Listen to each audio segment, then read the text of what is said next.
Então, quais são as 5 feridas emocionais? Rejeição, abandono, humilhação, traição e injustiça. Essas 5 feridas se manifestam na gente, em maior ou menor grau, até os 6, 7 anos de idade. Então, os problemas que a gente tem hoje vêm da infância. O fato da gente... Às vezes, o fato de tomar consciência traz um alívio, traz uma mudança. Quando a gente leva para o sentimento. Às vezes, quando a compreensão fica toda intelectual, a pessoa é capaz de dizer todos os problemas, todas as histórias que geraram ele, mas a mudança não acontece. Por que isso acontece? Porque a mudança precisa ser processada no nível da experiência, no nível emocional. Quando a gente só mantém aqui, ou seja, tudo que a gente pode saber todas as causas, os porquês do passado, mas se isso é só intelectual, não muda. É por isso que existem caminhos que até recebem um nome, terapia breve, focada na solução. Então, existe isso. Não sei se você já ouviu falar. Existe terapia breve focada na solução. O que é isso? A constelação sistêmica faz parte. Tem outras abordagens que se encaixam nisso. São caminhos que olham para a experiência que está presente no momento. Esse olhar para a experiência, você consegue perceber como o problema está no agora. Como a gente está criando o problema. Quando você entende como você está criando o problema e você experimenta outro caminho, pronto. Se não resolve com esse movimento, é um passo para a solução. E aí são etapas, vai se trabalhando aquilo que surge no momento. Tem um livro do Bert Hellinger chamado O Essencial é Simples. Nesse livro ele cita a terapia breve. E quando ele conta nesse livro, inclusive ele está aqui no meu alcance. Esse aqui, ó. O Essencial é Simples. Inclusive, logo no começo da introdução, ele diz que esse livro apresenta mais de 80 e poucas... as 63 terapias breves aqui documentadas. Foram filmadas em vídeo durante meus cursos com doentes e casais. Ou seja, o que ele chama de terapia breve, pelo que eu entendi, são as aplicações que ele fez. É como se fosse o movimento que já leva para a solução. Um caminho é deixar acontecer o movimento sistêmico e dentro desse movimento se encaminha para uma solução depois de um tempo. Ou se olha direto para a solução, que é o que ele chama de terapia breve. E aí existem várias abordagens, vários caminhos que têm esse foco. E dentro das terapias, das buscas que eu fiz, eu migrei para esse caminho. Então, esse é um diferencial que eu busquei desenvolver. Então, quando a gente fala de diálogo interior, a aula de hoje é diálogo interior, psicogeografia e caminho para a cura. Então, como que o diálogo interior se conecta com a psicogeografia? É como se a psicogeografia fosse uma forma de trazer clareza para as partes que estão dentro da gente. Na aula 80, você viu uma forma de lidar com o diálogo interior, que é o voice dialogue, que foi o que eu aprendi numa viagem para o exterior. E acidentalmente.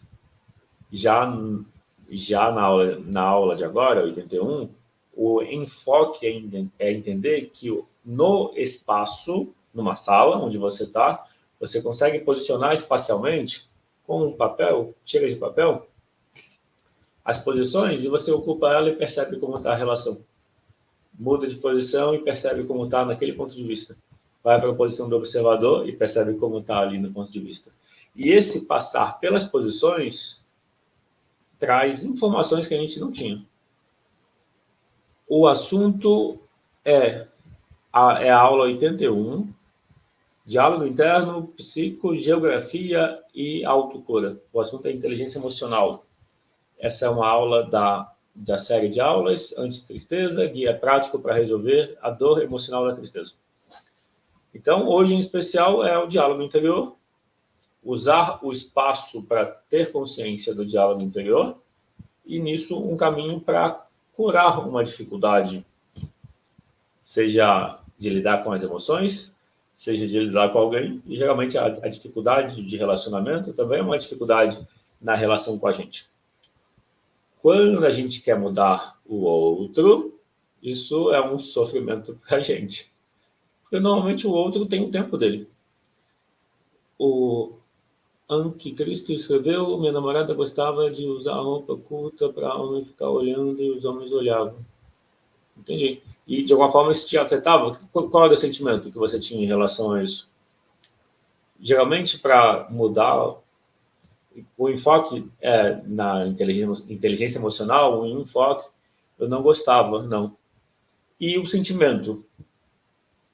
Porque eu imagino que você não conseguia bom, poderia tentar influenciar, mas aí comecei a usar o sistema contra o sistema. Então você já resolveu, isso é um tema resolvido. Muitas vezes, por exemplo, uma situação que incomoda, a tendência é tentar impor para a pessoa para ela se comportar do jeito que a gente acha que deveria. Mas aí, de uma forma, se pensar, tem o lado preventivo, né, de você expressar o que te incomoda, e tem o lado da liberdade da outra pessoa de vestir como uma pessoa gosta de se vestir.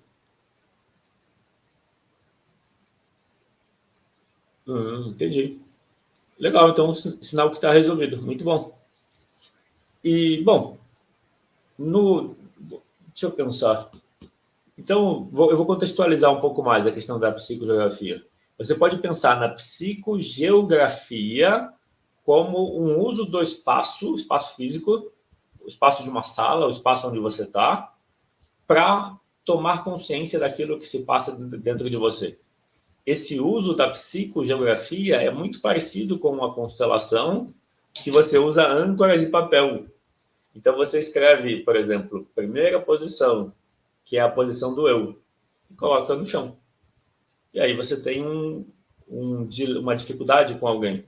E aí você escreve o nome da pessoa, ou segunda posição, e coloca no espaço, uma posição em relação a outra. E você se posiciona na sua posição e percebe como está a relação ali. Pode ser que você tenha percepções diferentes. Depois se coloca na posição da outra pessoa. Como é a situação vista no olhar dele, daquela pessoa? Mas o sentimento era ruim. Então, o sentimento ruim normalmente é a insegurança, que está por trás do medo. Uma coisa que nessas aulas que eu fiz, hoje é a aula 81, quando a gente tem um sentimento desconfortável, ruim, a gente precisa olhar para esse sentimento. Muitas vezes a gente quer fazer algo no ambiente externo. Eu reconheço que é difícil lidar com uma situação assim, né? Do ponto de vista dela, Anticristo, no ponto de vista da sua namorada, a roupa que ela usava, o que ela falava? Eu deduzo que ela dizia que é o que ela gostava de usar, que no ponto de vista dela não era para chamar a atenção, mesmo que chamasse. Ou ela dizia que ela queria chamar a atenção? Falava que era para ela. Isso. Então, é porque, imagina, é como se você tivesse limitando a liberdade da pessoa. Então, imagina, é como se o relacionamento, eu entendo que tem o efeito, né? Por mais que fosse para ela, tinha o efeito que incomodava. Mas é complicado. A questão chave seria assim: aproveitar a experiência, aproveitar o incômodo e entender que esse incômodo continua na gente. Esse incômodo chama-se medo. Medo da traição, medo do abandono, medo da rejeição. E esse medo tem uma necessidade não atendida de segurança. Pode ser tristeza também. A tristeza, ela tem por trás uma necessidade de atenção, cuidado. Pode ser que, ao agir do jeito dela, você sentia como se ela não tivesse consideração por você. Isso tocava também na dor da tristeza.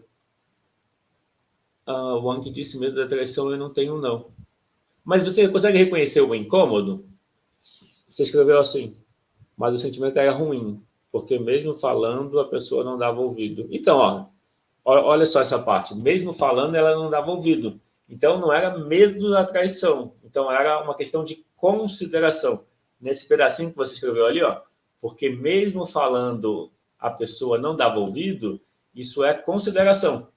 Você se sentia desconsiderado. Essa desconsideração toca na nossa tristeza. A necessidade por trás da tristeza é a de consideração, é a de ser visto. Entendeu? Então, o que eu estou dizendo é, independente de se continuou a relação, independente de se ela mudou a roupa ou não, ou se terminou, independente de qualquer coisa, a tristeza e a necessidade de consideração continua lá. É como se fosse... Não necessariamente a roupa dela fazia você sentir mal, não necessariamente. A questão é que já existe desde a infância, porque as feridas emocionais surgem na infância, já existe na gente alguma das 5 feridas emocionais. Rejeição, abandono, traição, injustiça, humilhação. Não nessa ordem. Na verdade, a humilhação vem como o terceiro, assim, se tivesse uma ordem. Então, já existe na gente as feridas. Então, já existe uma tristeza que a gente não cuidou.